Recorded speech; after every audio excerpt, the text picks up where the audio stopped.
ঠিক আছে গীতা পাঠ এইটা আছে শেষ উপটা না গীতা পাঠ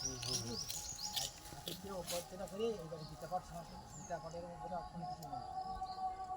এই মৃত্যুকালে যদি একবার রাম নাম বলে পুষ্পটাকে ঝাঁকে যাবে সেই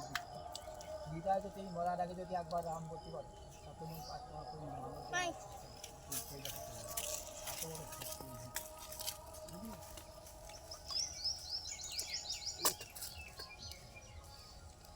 এই সন্ধ্যা হলে ওই গৌরমণ্ডল ছিল সন্ধ্যা হলে ওই একটু ঘুরিয়ে বস করে বল শোন কী বলতে হ্যাঁ নিয়ে আমাদের বস করে ওই গীতা ওর পড়ে